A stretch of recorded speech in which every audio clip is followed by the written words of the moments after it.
start. So I just put this pattern into that cube, that way I can work into it. I freeze it, and yeah, now I try to add more detail to it. So you need to proceed by layer, always cut and add layer to layer, like you create a real bag. Yeah, for that one, I add the bottom one. I try to inflate it tiny bit, but not too much. I don't want too much ripple. Now I create my pocket, front pocket, round pocket, create internal line, circle, and yeah, now I added more detail into it. Yeah, don't want any ripple, so just a tiny bit, and after I will remodel it on Cinema 4D with Sculpt tools. Yeah, now I create my zipper. I add the default one attach zipper. I will model a new one next. And make sure there is not any bug. I avoid any bug. Now I create my central zipper with same amount of size. Okay, get sure everything is fine. Yeah, now I create my sewing into it. I adding more detail into handle, my bottom handle as well. And now I organize for my UVs. Here is the attach zipper, model 1 with spline and basic cubic. Now I put into volume measure, and that way we can have a very smooth surface. Yeah, and I put it on the raw mesh one to get some feel good and good meshing. Now I place it into the previous one, I replace it, and I play a bit with the attach to fit well together. Quick tip, sometimes when you model something and you're not very happy with the global shape, something very life-saving is to use the FFD deformer. You see, that way I can control different parts of my model,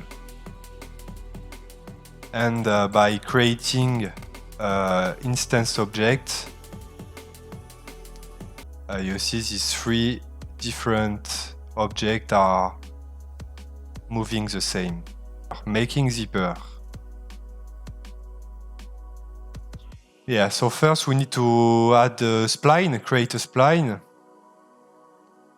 So the easiest way to create a spline, let's go here. So let's select this part. You can go to select, store selection, select this part, say split. Okay, that way we've got only that one. Now I go to remesh. With that remesh, I've got straight line. I can say C. Now I can select by press U and L my center line, spline to edge to spline. Okay, now I've got that spline. I can show just my spline, and you see, yeah, I just need to go to my spline and add different cubes. You see different cubes into my line. Okay guys, so let's explain you quickly how I did this effect. So first we need to have Lego pieces with different look, different size ratio. Also, we need to take care about this. Need to be quite a low poly model. Okay, let's back to Goro shading. Now we want to add into a cloner.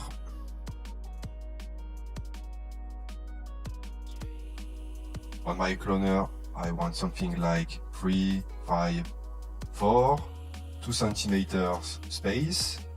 So we start having something like this. We can set up into random, that way it's a little bit different in composition. Now add some randomness into it. Back to 222 and 360, yeah. Now we start having more like an explosion look. We can say maybe 3. Yeah, we want kind of collapse altogether. Something like this is good. Yeah, and you can play with this number for having a different look of your explosion. Next, I want to add some rigid body. And let's play simulate, see how it looks. Yeah, now it's falling down because of gravity. If I go to Ctrl G and go to my scene, I already set up gravity to 0, but we need to add another one.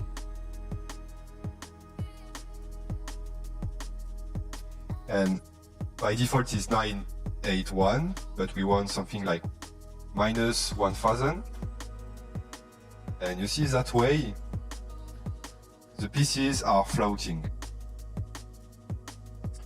They are floating, but you see, because they collapse each other, it's going messy, because they push together.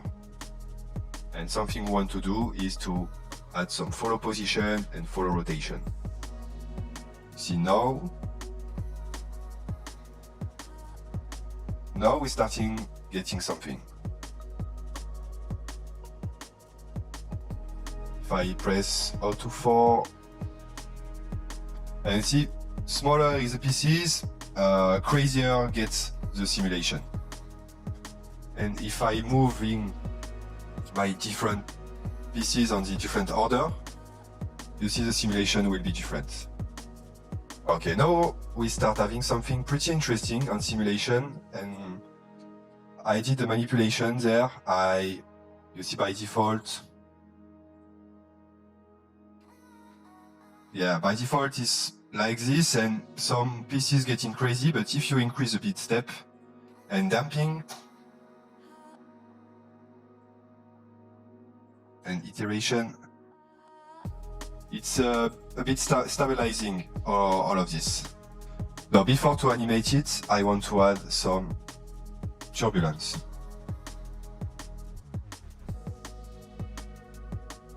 Start to getting crazy, but if I reduce my strength and extend my scale, maybe to 1.053, and reduce my frequency to 50, you see, it's added an extra animation into it, maybe 0.3, yeah, it adds some extra animation, and I like the way it's moving. Okay, now we can add some animation to our explosion.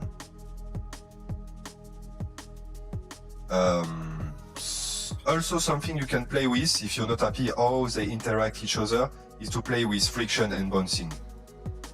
So let's animate it now.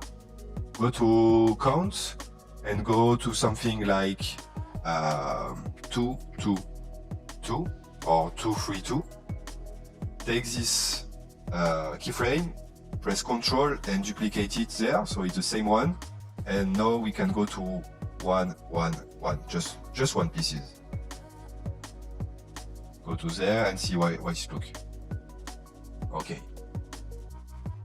So now it's different. It's different because we animate something, and I think we can go back to this. Maybe reduce a bit. Okay. And also reduce my size space because we want some collision at start. That's why it makes a pop one. Yeah.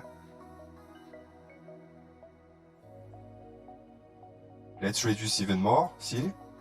Okay. Okay. Okay. So important to play with this value is the space between them. And so now I feel it's getting too messy, so I want to accentuate. Now it's a bit more like one only mass. Yeah. Yeah, that's look much better. And also something we can do is to animate or follow position rotation. It means I can add a keyframe there. And now I can maybe reduce a tiny bit. And you see it will get something collapse and now a bit more crazy. But it's too much in my opinion, yeah. Especially for the rotation. Okay.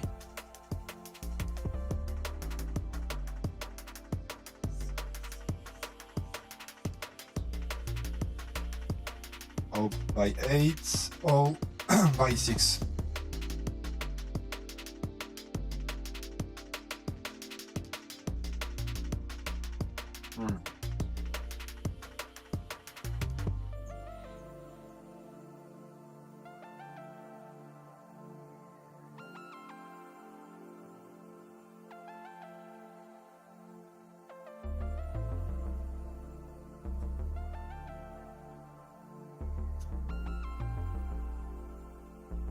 Okay.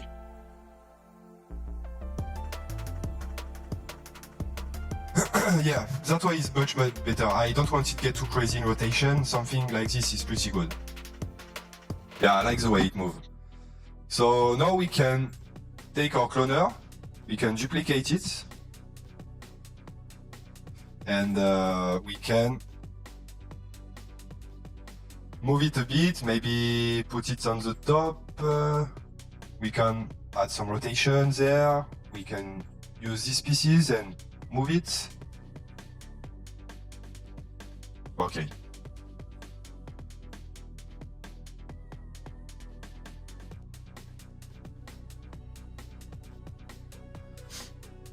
On my second cloner, maybe I want to adjust one pop, so we can delete this one and changing value there, something like this.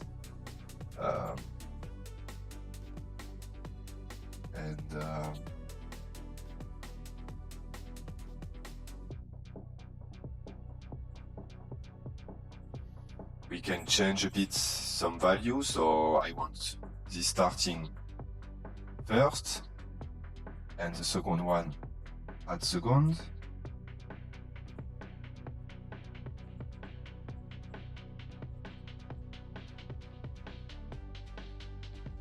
Okay, maybe move it a bit here.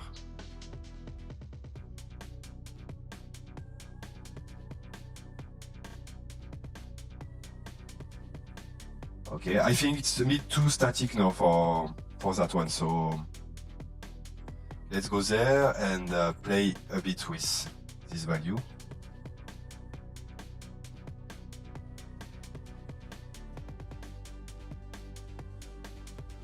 Okay.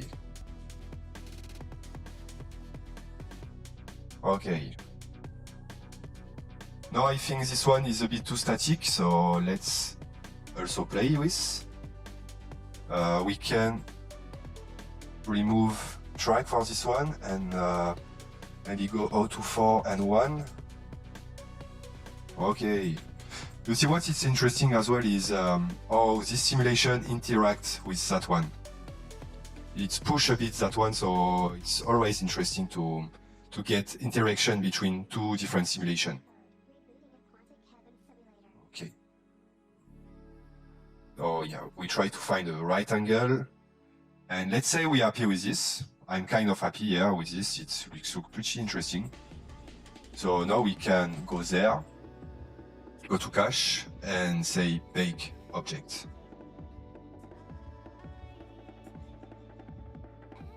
This is pretty decent simulation. No piece are getting crazy. They stay on the same kind of animation, and I like all of this. But we can do different adjustment before to finish. Let's bring this one, and we can now animate our scale. So I can go there, go in there, to 0. Now I can go to show F curves, and you see, let's focus on that one first. You see, I animate the scale that way it really look like an explosion one. But I want to change a bit curve, that way it's getting pretty fast first and slow down at the end for the scale animation. Okay. And now let's doing same for the second one. Okay. So for the second one, we can go there.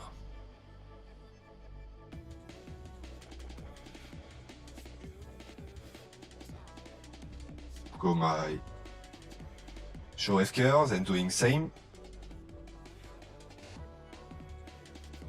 Let's see how it looks. Okay.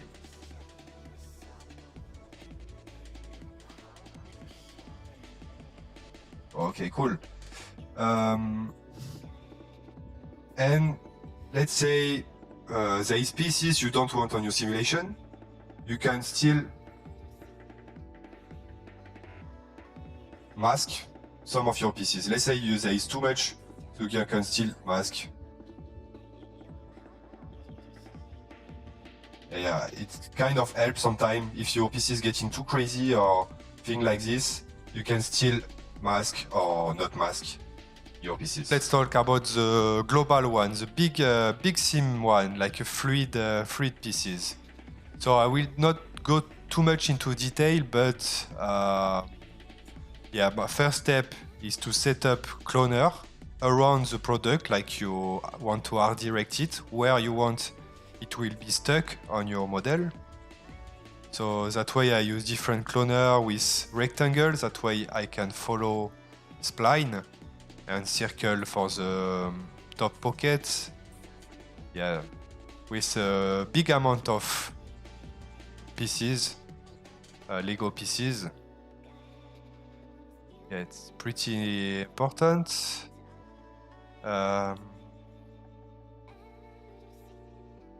Yeah, so take your time to art direct your pieces where you want to get stuck on your model. And next, I put attractor around my model. It's where I want the pieces need to be attracted into the model. That way we can get something you see on this place around the pocket, and get something much more realistic. Once I do this, I put a rotation effector, that way my pieces can turn around the product, just a tiny one, and also some turbulence with a big scale and small scale. Also make sure to create a low poly version model to your collider.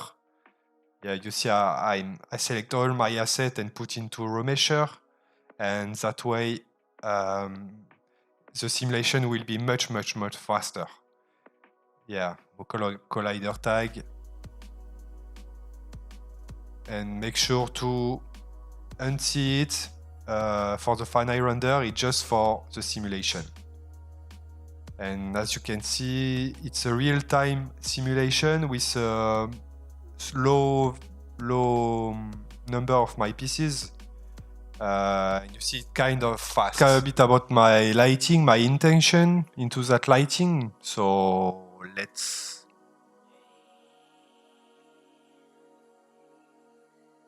Okay. Let's focus on bag for now.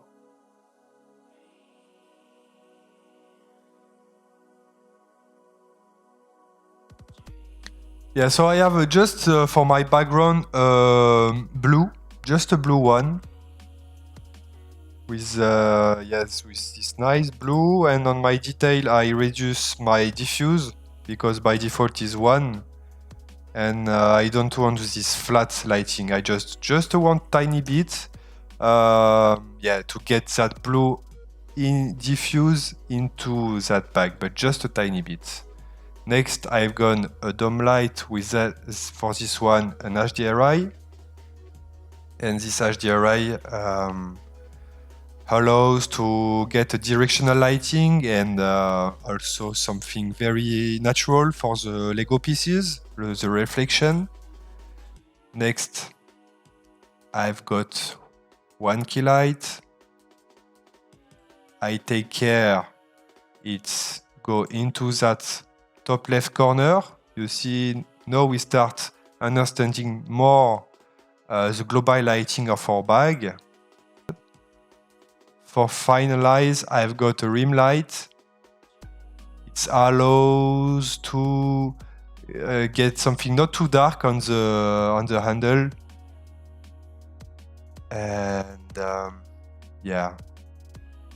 Let's see with my Lego sim.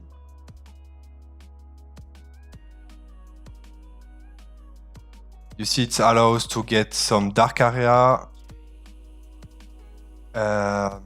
We see the shadow from the Lego pieces there.